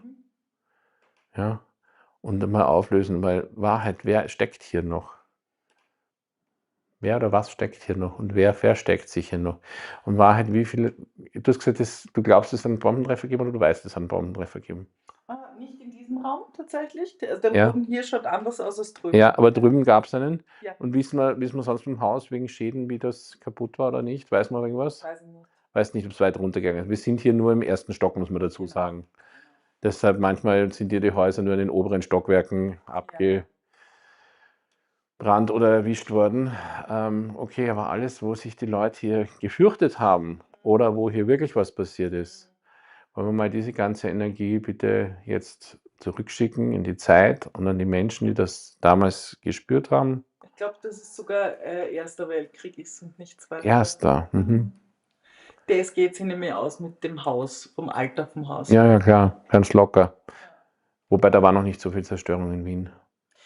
Nein, aber Verstecken und Verstecken, ja. Chrom und also es war schon, glaube ich, nicht nur lustig. Alles, was das ist, mein Gott, Zillionen zerstören und umkriegen wir das bitte.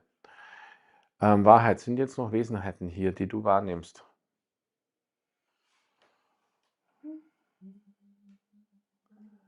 Hast du welche? Okay, hat dein Freund welche eingeladen? Darfst du die trotzdem wegräumen? Ja. Auch wenn sie nicht für dich da sind? Ja? Weiß nicht. Okay. Alles, wo du dir nicht erlaubst, deine Größe einzunehmen. Alles, wo du dir nicht erlaubst, das hier als deine Wohnung wieder zu betrachten, als Ganzes und auch diesen Raum hier einzunehmen.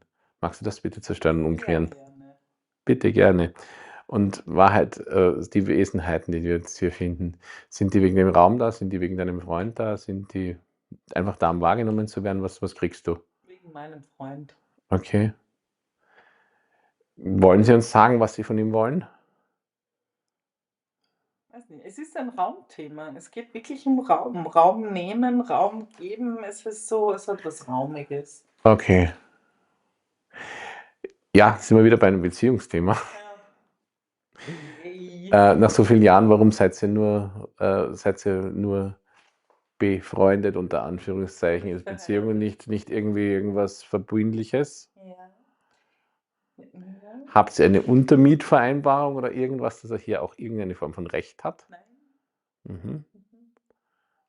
Was ist das? Das ist Angst. Okay, Angst ist ein sogenanntes Ablenkungsimplantat, das weißt du.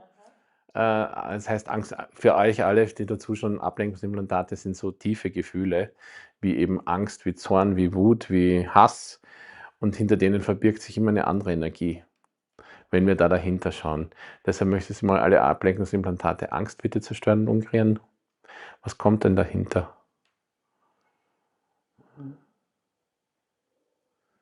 Welche Energie kriegst du noch? Also Freiheit hüpft in meinem Kopf irgendwie herum, Aha. aber Bist du unfrei, wenn du ihn hier drin hast? nein. Nein. Nicht unfrei. Ja. Ah, doch. Okay, ja. Okay, alles was das ist, mein Gott, Zillionen, zerstörst und umkreist du das bitte? Was kommt dir noch? Wer ist überhaupt bereit, diesen Raum einzunehmen? Jetzt nämlich. Wärst du jetzt bereit, diesen Raum bereits einzunehmen? Ja, scheint mir herausfordernd tatsächlich zu sein, weil so viel stehende Energie drin ist. Ja, aber Die wer ich stellt sie einfach hin? nicht Wer stellt die habe. Energie hin? Ja. Ja, es ist. Ist es wirklich seine oder stellst du die gerade still, die Energie? Ja, weiß ich nicht. Stelle ich Energie still. Ne?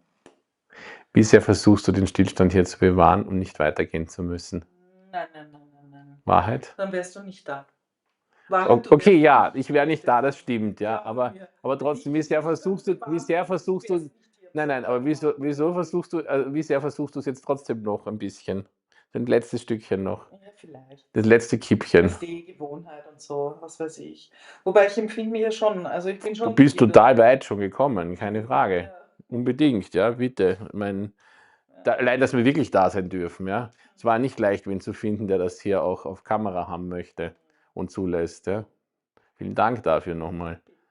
Ja, aber Wahrheit. Versuchst du es noch ein bisschen aufzuhalten? Ich weiß nicht, vielleicht warte ich immer drauf, dass ich es nicht alleine machen muss.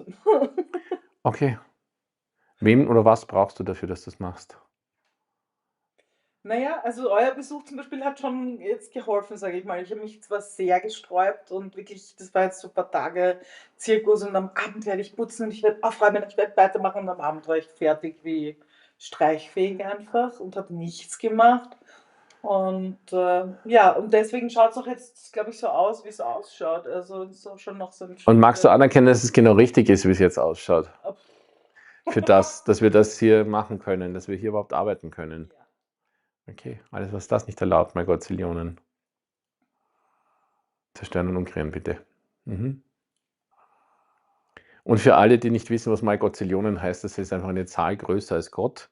Und damit wollen wir, dass das wirklich zerstört und umkreiert wird in alle Enden. Mhm. Und zerstören und nicht umkreieren, nicht umkreieren. Wir wollen nicht das verändern, die Energie, wir wollen die Energie dorthin zurückführen, wo wir sie hergeholt haben. Und damit komplett beenden. Ja, Mhm. ja, Wahrheit, die Wesenheiten, die für ihn da sind. Dürfen die gehen? Wahrheit, wer seid ihr? Wahrheit, wer wartet davor? Wahrheit, wer wartet davor? Wahrheit, wer wartet davor? Wahrheit, wer wartet davor? Und Wahrheit, wer werdet in der Zukunft sein? Wahrheit, was ist der Wert, an diesem Raum festzuhalten? Ja, gell? Sie sind noch. Wahrheit, was ist der Wert, an diesem Raum festzuhalten? Wahrheit, was ist mit Raum? Was ist das mit Raum für ein Thema? Was kriegst du, Barbara? Ja, Gänsehaut, aber Aber Sie haben ein Thema mit Raum noch. ja, ist ein Raumthema. Ja. Aber alles, was euch nicht erlaubt, euch wieder den Raum zu nehmen und euch wieder einen Körper zu nehmen, wenn ihr den haben wollt, wollen wir das bitte zerstören und umkreieren. Wahrheit, was seid ihr? Was wart ihr davor? Wahrheit, was wart ihr davor? Wahrheit, was wart ihr davon? Wahrheit, was werdet ihr in der Zukunft sein? Wahrheit, was ist noch euer Job hier? Okay, Wahrheit, wie sehr versteckt sich auch dein Freund hinter dieser Halblösung? Und das heißt jetzt nicht, dass ihr heiraten sollt, das heißt gar nichts, aber wie sehr habt ihr klare Absprache Nein, drüber? das ist wir haben keine klaren Absprachen. Wir Genau. sind nicht berühmt für klare Absprachen. Das ist Cool. nicht unsere Kernkompetenz. Müsst ihr auch nicht, aber ihr Nein. könnt euch dafür anerkennen. Ihr könnt euch auch dafür anerkennen, ja? Das kann ich total anerkennen, weil ich. Na, aber ihr solltet sich beide dafür anerkennen, ja, eigentlich. Ja? das mache ich jetzt ja erst nicht hier, weißt Ja, aber du kannst ja mit ihm reden später. ja, das werde ich. Ja? Wie sehr würde das verändern für dich? Wenn ihr einmal drüber redet, dass ihr eigentlich nichts abgesprochen habt und ihr einfach nur zusammen lebt irgendwie. Man muss nicht alles bis ins Detail planen. Ja. Oh nein, wenn mich alles bis ins Detail planen lässt, werde ich sehr eng und unrund. Ja, wirst das nicht mehr machen wahrscheinlich. Nein, bin ich Ja. raus. Okay, du Könnte ziehst in, ich selber alles du ziehst in planen. einem Monat mit deinem Atelier aus, wo du jetzt bist. Ja, Und wirst dann hier, du hast gemeint, einen Monat ungefähr wirst du dann noch Zeit nehmen, Ja. gell, um das hier Ja. herzurichten, weil du willst da Ja. hinten ein Waschbecken einbauen lassen, wenn ich es richtig verstanden habe. genau. Hast du dich da schon gekümmert drum? Ja, so ein bisschen. Also ich habe angefangen und da ist es tatsächlich so, dass mein Freund arbeitet auch in der Baubranche, so wie du, und also da ist Kriegst er du mal- Angebote? Genau. Super. Genau. Weil tatsächlich, das sind ja die Dinge, ja. Wo es am meisten hängt, ist, dass wir die Dinge dann ins Laufen kriegen, indem wir einfach mal irgendwen anfragen. Ja, ja. Aber das hast du schon. Ja. Super. Ja. Okay, und was möchtest du hier drinnen genau haben? Dass die Leute, wenn sie hier durchkommen, dass es dann immer noch zu dir passt. Was genau müssen wir da machen noch, dass du dann hier wirklich arbeiten kannst und dich wohlfühlst? Gibt es irgendwas, was dir jetzt kommt? Was müsste sich hier verändern? Abgesehen, dass das Klumper draußen ist. Ist eh klar. Genau. Aber was müsste sich von der Energie oder vom Raum her Tatsächlich verändern? ist es für eine neue Lichtsituation. Ja, Das ist nicht mehr, das ist kein Arbeitslicht. ja, Und das Klavier ist sowieso auch fertig. Das hätte ich gerne ganz raus aus der Wohnung. okay.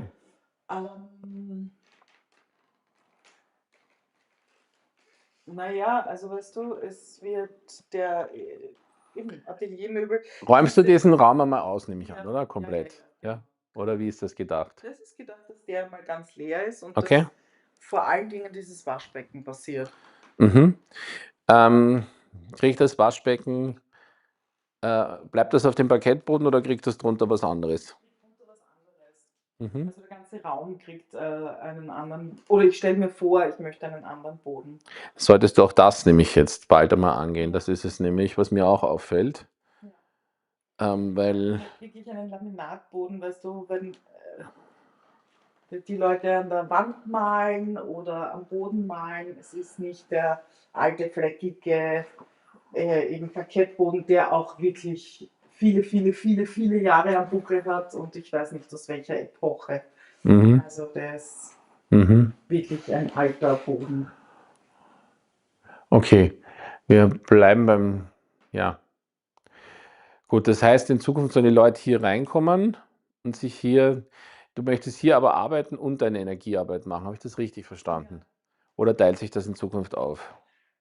Na schau, das Ding wäre natürlich, wenn der Raum, der jetzt das Schlafzimmer ist, für die Energiearbeit genutzt werden kann. So, also Einzelsettings. Mhm. Ne?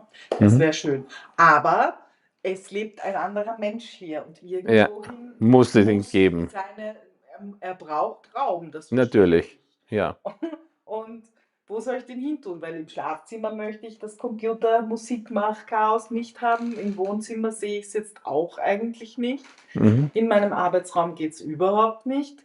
So, und wenn ich das alles für mich alleine habe, wohin gehen so die Sachen? Natürlich. Tja, schwierig. Und was sagt er dazu? Ja, nichts Konkretes eigentlich. Ist er schon im Suchen nach einer anderen Lösung? Na, glaube ich. Spür mal rein. Du vielleicht, aber auch hier nichts Konkretes. Nee, konkret nicht, aber Wahrheit. Bisher sucht er selber schon nach einer Idee. Ja, kann sein. Kann schon sein, ja. Und ich weiß dass er hier auch nicht glücklich sein wird, wahnsinnig, weil das hatten wir schon mal. Also wir hatten Okay. einmal hier das Schlafzimmer und dann war da sein Zeug und das hat er überhaupt nicht gepackt. Also es war voll sein Antrieb. Okay.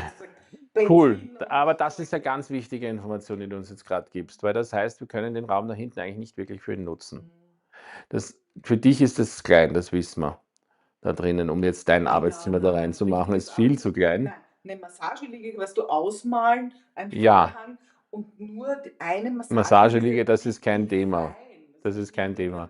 das Aber ist für alles andere ist der wirklich zu klein. Das heißt, wir müssen in Wirklichkeit für ihn schauen, dass wir einen weiteren Platz finden im Haus oder so. Ja, Ist was frei im Haus? nein, Können wir was frei machen? Wahrheit? keine Ahnung. Ja, nicht keine Ahnung. Du kennst die Technik, mit der du auch arbeitest, weißt, es gibt eine Antwort, die es nicht gibt und das ist keine Ahnung. Was weißt du hier? Dass kein Raum frei ist In tatsächlich. der Nähe. In der Nähe wäre wahrscheinlich was machbar sogar. Mhm. Und alles, was nicht erlaubt, dass ihr in die Richtung schaut und euch umdenkt. Weil wenn du sagst, der war schon da hinten und der war total unglücklich, dann red mit ihm doch drüber. Ja, weil das ist ja keine Lösung. Ja. Ich stecke doch nicht mich dort wieder rein, wo ich schon mal war, wenn ich weiß, es funktioniert nicht. Ja. Und ja, dürfen wir noch mal kurz nach hinten? Weil ich würde gerne eines noch machen mit dir, wenn ich darf. Ja. Da hinten ist ein Raum. Ihr braucht jetzt nicht zeigen, wie es genau ausschaut, aber vielleicht kriegen wir das mit, dass wir sehen, nur wie eng der ist. Sag nochmal. Wie eng der Raum ist, wie schmal der ist. Ich zeige nur die Details, ich zeige nur die Decke so ein bisschen. Ja, wir wollen nur zeigen, wie eng es hier drinnen eigentlich ist.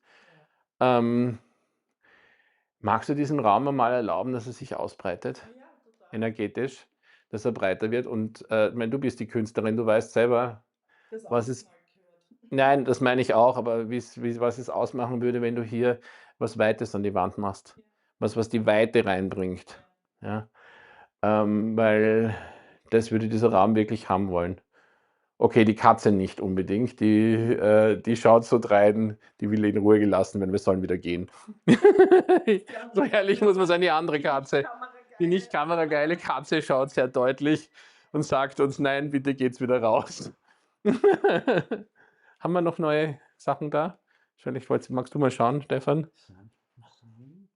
Nein, er stärkt ihren Rücken. Denke, ich denke, dass man die Vergangenheit, die Geschichte würdigen kann, ohne das dunkle Bild zu behalten. Ja. Ohne was zu behalten? Das Bild. Das Bild, ja. Schwarz-Weiße. Mhm, ja. Ja. Ja, kann man sicher. Ja, kann man locker. Ja. Stefan, bis zu einem gewissen Grade kann ich dich jetzt eben hier so mitnehmen. Ja? Ich glaube, wenn wir jetzt wirklich in die Tiefe gehen wollen, wird es ein bisschen für YouTube ein bisschen zu viel. Finde ich auch. Dann lass uns doch noch kurz, dann nehme ich dir das Erlös. Wollen wir vielleicht nochmal rübergehen, weil drüben war es einfach vom Licht her bequem und ich glaube auch zum sich hinsetzen. Dann gehen wir rüber. Und lass uns nochmal kurz nach drüben Barbara gehen. Erlöst. Danke. Auch von meiner Seite, danke, ich weiß, es braucht viel Mut. Ich wollte ursprünglich, habe ich eine Aufräumsendung fürs Schweizer Fernsehen gemacht und alle haben abgesagt. Am Schluss musste ich mich filmen lassen. Und wenn du dich mal überwunden hast, ist es plötzlich einfach egal. Ah ja. Der spricht so offen über Themen, wo alle wahrscheinlich 80% der Leute sagen, aber mich interessieren nicht die 80%. Mich interessiert der Rest, genau, der da was die Neues offen sind, wissen will. was anpacken wollen, die sich auch mal irgendwie überwinden können. Was sagt er Komisches zum? Was sagt er Interessantes? Man muss ja nicht alles annehmen. Ich fand's total spannend. Ich bin da schweigend gestanden. Ich habe Gänsehaut bekommen. Ich habe auch gesehen, wo du diese Bewegung gemacht hast, dass sich da was wie klebrige Fäden gelöst hat und hochgestiegen ist. Also Hut ab.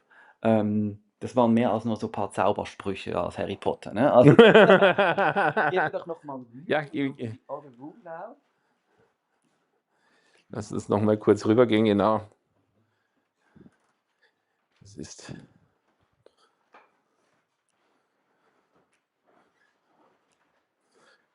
Also mich friert es jetzt da gerade ein bisschen.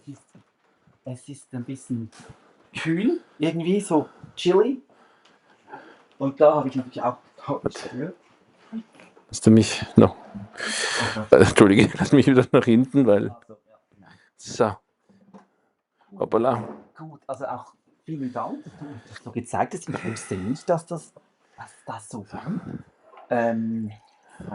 Der Computer down. Ich schaue jetzt mal schnell in die Runde. Ja, wäre jetzt sehr spannend. So geht es mir auch. Sehr spannend.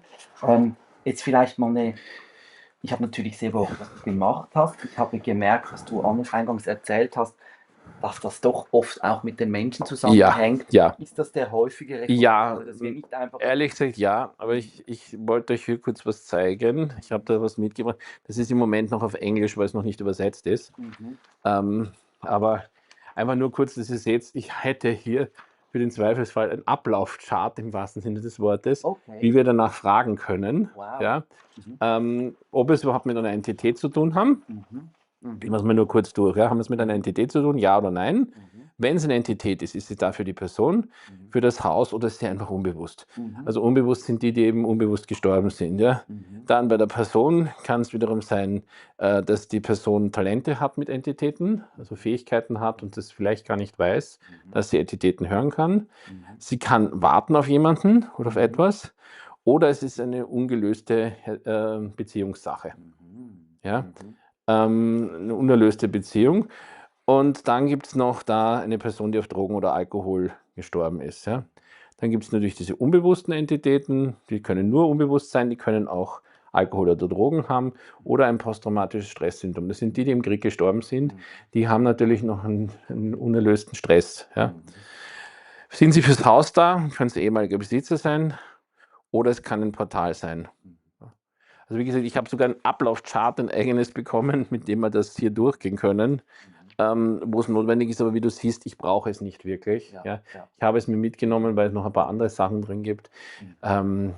Die Wohnung hier zeigt sich jetzt momentan eher sehr ruhig. Ja. Mhm. Möchte ich auch dazu sagen, habe ich auch erwartet, weil ich habe für YouTube schon darum gebeten, dass wir jetzt nicht hier den Extremfall haben, wo es jetzt wirklich spukt, weil das ein bisschen viel Also ich kann dir wäre sagen, zum es Zeigen. ist eine ganz andere Energie hier drin. Mhm. Also es fühlt sich leicht an. Ich würde dir übrigens gern als Dankeschön einen Liter persisches Rosenwasser Ja, schenken. Ich weiß noch sehr nicht, weil ich gerne. kaufe das immer bei Carlo ein. Carlo bezieht es aus dem Norden von Iran, wo 2000 Bauern in einer Kooperative und man merkt den Unterschied. Ich möchte gerne ich werde nochmal reden und dann mit einer Anleitung, wie das geht. Und vielleicht machst du sogar ein Ich paar. liebe Rosenwasser. Und wirklich, man tut es dann verdünnen. Man tut vielleicht, machst einen Eimer voll und tust vielleicht einen Gutsch, also vielleicht 10% Rosenwasser rein. Es ist teures, aber es lohnt sich. Und dann, man kann es entweder nur sprühen mit so einem Zerstäuber, aber es geht viel tiefer, wenn du wirklich die Wände Ich habe Abwischen. mit der 8.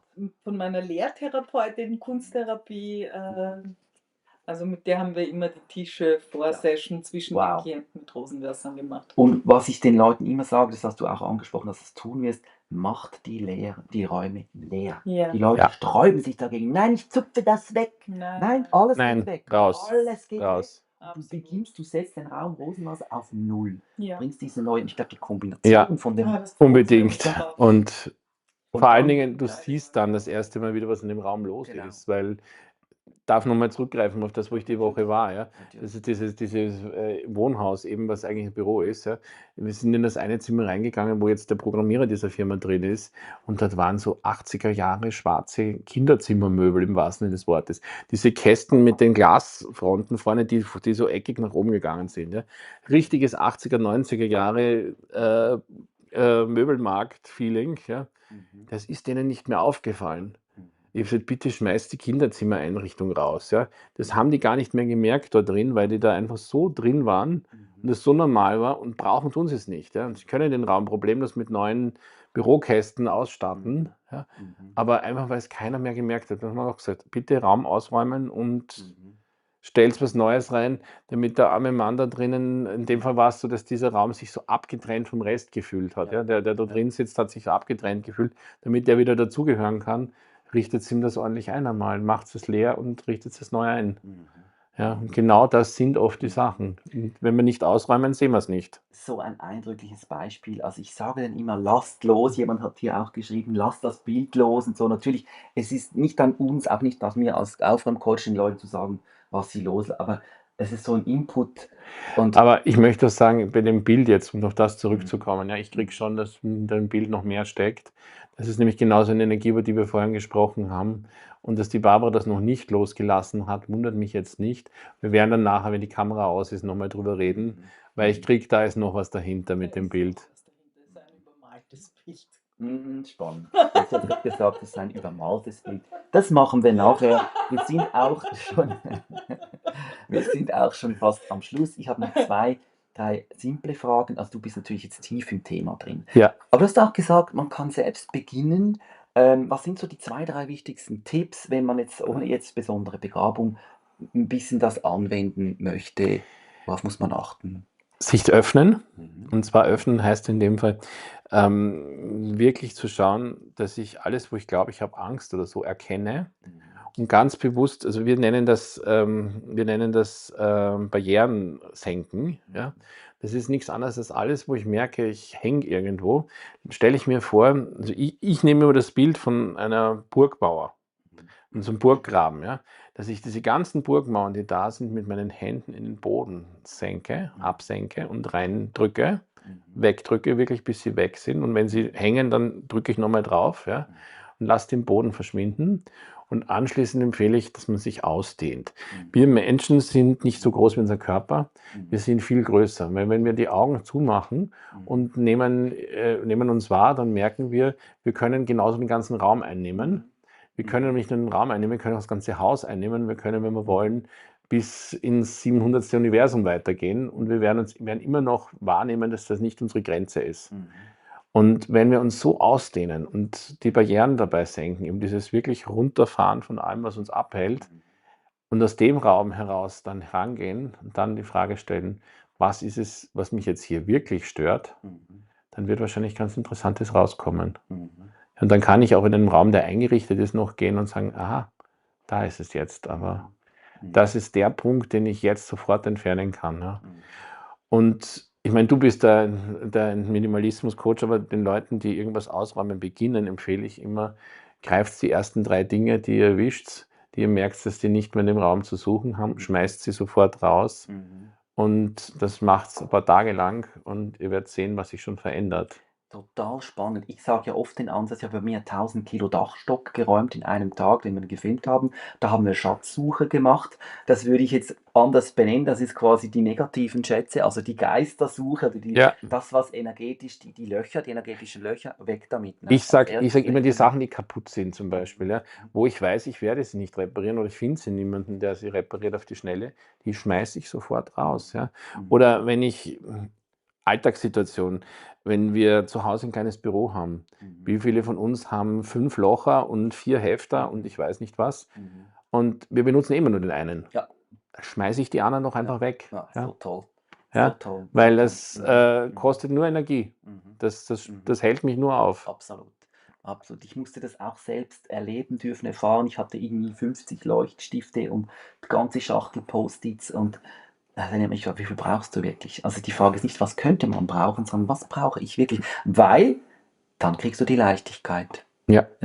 Man könnte 300 Gläser behalten. Wobei ich dazu sagen muss, ja, ich habe wiederum teilweise mehr von den Sachen, aber ich habe es dann in verschiedenen Räumen. Genau. Dort, wo ich es eben brauche, gebe ich halt überall einen hin, ja, von den Sachen. Macht Sinn. Vor allem mit Kind, weil wer Kinder hat, wird es kennen, dass die gerne alles räumen und sich einreißen. Ja. Also mir ging es jetzt so mit, ein ganz blödes Beispiel mit diesen Ohrenstäbchen, ja, zum Ohrenreinigen. Das Kind hat einfach sämtliche Ohrenstäbchen im ganzen Haus an sich genommen.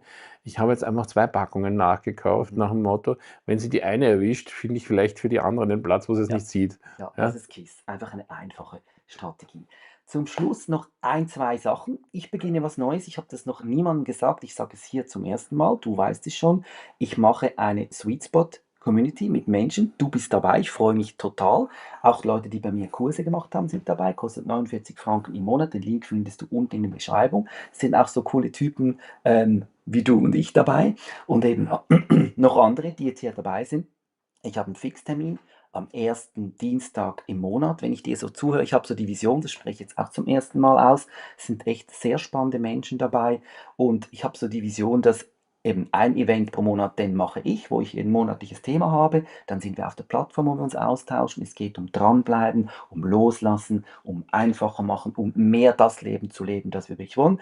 Und ich habe jetzt so einen spontanen Eingebung, ich finde es eigentlich cool, wenn wir nicht nur uns einmal treffen, sondern wenn zum Beispiel auch Leute von euch an einem 2. oder 3. oder 4. Dienstag mal einen Input machen. Also wenn du, könntest du dir vorstellen, dass du mal mit einer Natürlich, kleinen mache ich Runde gerne. einen kleinen Workshop auf Zoom oder uns Kein mal noch ein Problem. bisschen tiefer reinnimmst? Also weil meine Vision ist nicht, dass ich bin der und ich sage euch wie, sondern ich stelle den Raum her, ich setze das Thema, aber wir füllen den gemeinsam. Die Leute, die da drin sind, sind viel wichtiger und der Austausch als ich. Findet ihr unten, ich tue den Link noch in den Kommentar. Am Dienstag legen wir los und überleg dir mal, was du mit den Leuten machen könntest und dann füllen wir vielleicht so Ich würde sagen, was ganz ohne Geister. ganz Ganz was anderes, ja.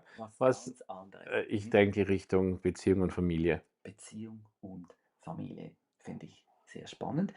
Danke, danke. Möchtest du auch 1 Liter Rosenwasser von mir? Sehr gerne. Gut, dann schaue ich, wie ich 2 Liter Rosenwasser hier bringe. Und ihr müsst dann wirklich das einfach wirklich tun. Weil wenn das Rosenwasser dann rumsteht und nicht in Gebrauch ist, wenn ich noch hier wäre, ich bin jetzt halt nicht so oft in Wien, würde ich es auch mit euch zusammen machen, weil es ist wirklich, wenn du das mal erlebt hast, wie so ein Raum. Carlo sagt, das gibt irgendwie Liebe. Er hat keine Erklärung, warum das so ist, aber es beruhigt den Raum, es setzt ihn auf Null, energetisch neutral. Und er hat selbst mir auch beschrieben, wie er oft Verstorbene sind dann gegangen. Also ich glaube, die Kombination aus der Arbeit, die du jetzt machst, Ja, ist da noch der Liebe. also wie gesagt, die Verstorbenen sind nicht das große Thema oft. Ja. Ihr habt es gesehen, ich habe das jetzt sehr ruhig eigentlich betrachtet. Die Verstorbenen sind da, aber sie sind nicht das Problem. Mhm. Ja, wir sind es oft, ne? Wir sind es oft. Ja, Schlusswort übergebe ich der lieben Christine. Mega spannend und interessant. Das fand ich auch so. Danke. Sehr Danke gerne, und sehr, sehr ja, gerne. bis am nächsten Sonntag. Tschüss zusammen und auch nochmal danke dir, liebe Barbara. Wenn ihr dieses Video später schaut, nutzt die Kommentarfunktion, schreibt rein, was sind eure Erfahrungen mit Energien, was hilft euch dabei, Räume irgendwie schön zu machen, dass es euch wohl wird. Wir lernen ja immer auch voneinander. Bis zum nächsten Sonntag. Danke und